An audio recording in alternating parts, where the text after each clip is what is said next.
We saw this honestly when I called CJ at 3.8 mil, and it ran to 5 mil in 3 minutes.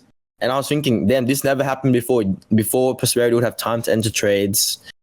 And when Kite called Bamazon at 50K, that shit went to 300K in 2 minutes as well. You guys are fucking crazy. Like, I'm seeing order books flowing with all these punts from these new members in here. And I want to make it clear to you guys that shitcoins is PvP. So don't forget that. I mean, especially with ETH going down today, and I told everyone yesterday, like, it's time to realize some profits, right? You got to remember the reason you went into shitcoins. I pretty much, a little quick TLDR of my story. I was a barber when I was like 17, and then I was cutting hair in my neighborhood. Then the fucking police and neighborhood councillors came and they were like, you can't be cutting hair. And I said, damn, so what am I going to do? I had my last remaining 6 bands from cutting hair for like 4 months. I was broke. I went all into NFTs. I bought this project called Kaiju Kings, and then it was Cosmic Wyverns and all this shit. And then I ran it up from there to like 500. I went to 100K my first month, and then I ran up to 500,000 within like 3-4 months. Then I lost all of it. All 500K I lost because I was in this mindset of wagmi worrying. And I want you guys to remember that I say that shit as a joke. There's no such thing as wagmi. We're not all going to make it. And that's a sad truth. So remember that. You're here to make crazy P&Ls. You're here to completely outperform everyone. And it is competitive, right? And that's what got me to like a level that you guys can see that it's decent. This month I made... Wait, quickly, let me finish that story. So I lost 500K. I was down to my last 30K. And I just kept grinding in every day. I was like not leaving my house for literally a whole week. Like calling in Uber Eats, like eating like shit. You literally like, I didn't see the sunlight. Like it was that bad, but I wanted so badly to take advantage of the market. And then it paid off. And then I ran up 2 mil in that same year where I lost it all, right? So as much as it sounds like that's like a very lucky story, I also want to put the premise that luck does exist, alhamdulillah. Like it is there. Like when I bought MFA 2 nights ago and put in 1 ETH, did I expect to make 200 ETH? No. But I have conviction, which is what I'm going to go through today. So my first topic is PvP, right? When you're buying a project at 500K market cap and you think you're early, you have to remember that some sniped it at 12K market cap, right? So everyone is just stacking exit liquidity upon exit liquidity until the music stops and it runs down. And this happens to every single chart. Pandora is another example of a sniper versus an early buyer. And I don't know if CoffCap is here, but I'm going to shit on him for a little bit because CoffCap sniped Pandora and he was up like 10 ETH and he cheated on my head. So I was his exit liquidity. I pretty much bought his exit and then I had 4 ETH of it at 10 mil market cap, which turned to 120 ETH because it did a 30x, right? All the way to 350 mil. Beta plays will always die out quick, which is why I quickly sold these. I rotated out quick. And then the main play was the most profitable, right? You have to build an edge, and you build an edge by looking at previous data, previous charts. You study psychology of these old projects. A warrior made you to be a wagmi warrior. So honestly, Jimmy was the one that put me on the wagmi warrior mindset because he lost 300 ETH on the other side and he lost multiple 100 ETH on Mutant Apes and Azuki. And that's what made me realize that is the true definition of wagmi warrior. You hold to make it out the hood or you just lose everything. And honestly, I don't see what's wrong with that mindset. I understand Jimmy lost money, but he's still rich because he made it through his other wagmi warrior plays. You can't be flipping sold 20K market cap shitcoins for 2 to 3x. I'm sorry, but you can't be in this space to put in 1 soul and flip it to 2. Like I see you guys put in 0.2 to make 0.5 soul. And I don't understand your point. You're not here to flip. You're trying to make it out, right? You're in Web3 to make it out. Otherwise, you'll be getting a job. And this isn't to shit on anyone. And I'm sorry if you're hurt.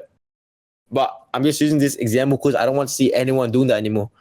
You're not here to like scan coins like, guys, it's 5K. And you ape in, you're selling for a 2x. I don't understand the point. Because even though you think those gains stack up, you're like getting outperformed by someone just literally holding an altcoin. So yeah, that's what I mean by wagmi warrior mindset. You see my plays are super retarded. I round trip so much money on a bunch of different plays and I ape in huge size, right? On like dumb market caps. But look at what that has led to, right? In the single month of March, my total P&L is around 350 ETH. So you guys can do the calculations in Australian USD, but because you take advantage of the market and you wagmi warrior at the good place. The next question is, what kind of previous data are you referring to? Just the fact that there's certain metas back then. You can, bro, so for a meme coin, right? Why did dog with hat fly up? Bro, you can literally study Pepe. How did the Pepe narrative go? How did retail ape into Pepe? What was so special about these tokens? How was the branding? How was the socials?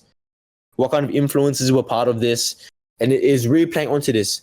People caught Nub here at 1 mil to 100 mil, and they made like 7 figures because they just studied the fact that, well, other meme coins had the same narrative. They had good socials, right?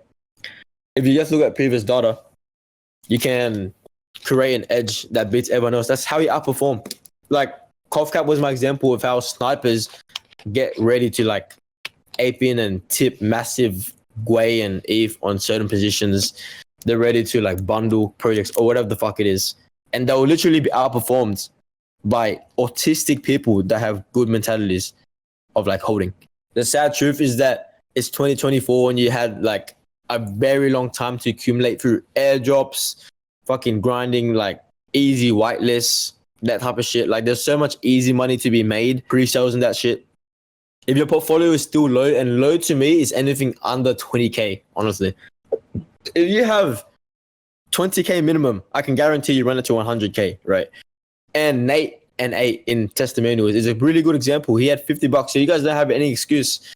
He definitely wagmi warrior some plays. Like he held positions. And this is another point I want to make.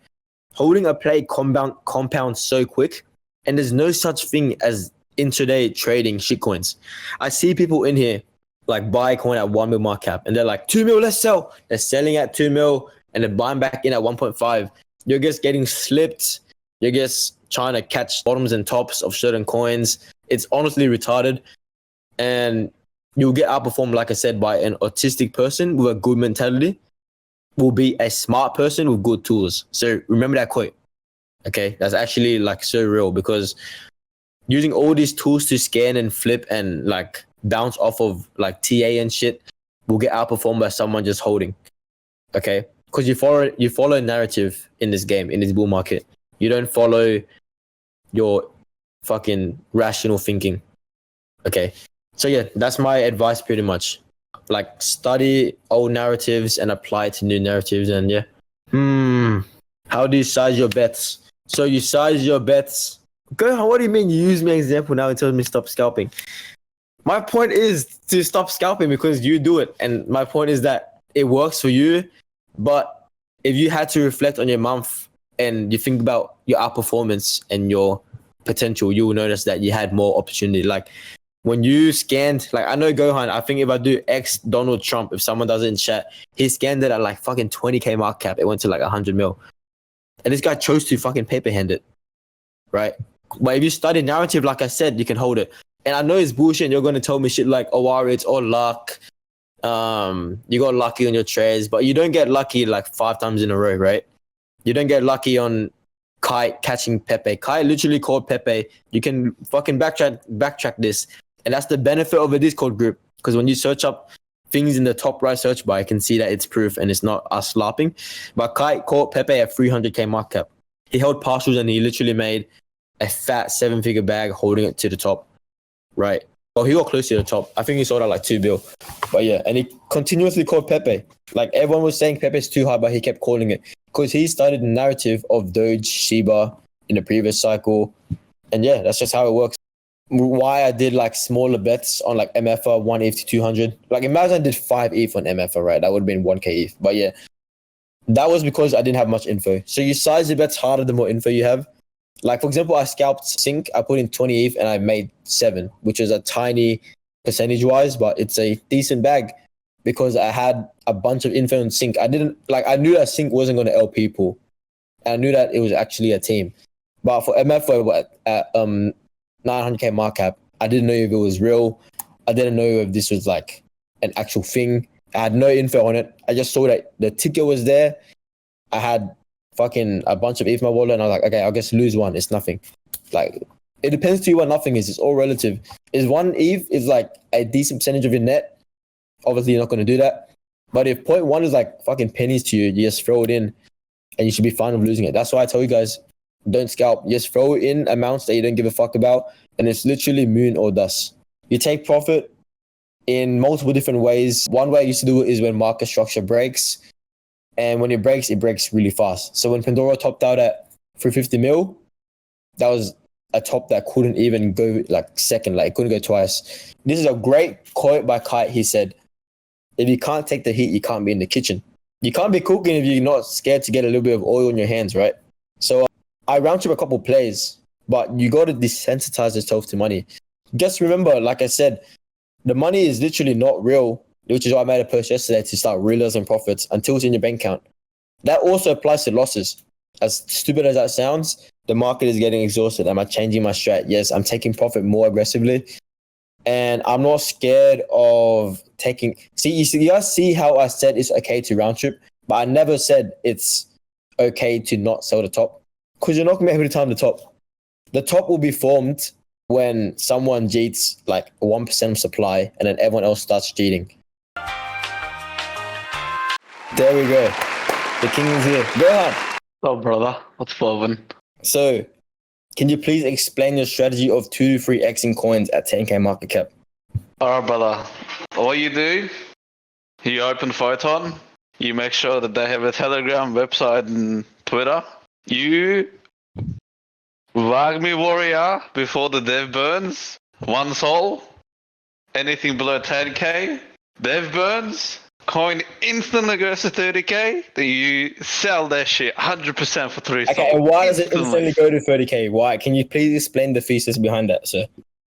So the thesis behind that is we're in a bull market at the moment. So any coin that pretty much burns LP gets sniped by multiple bots in this space, aka Peppermint and many others.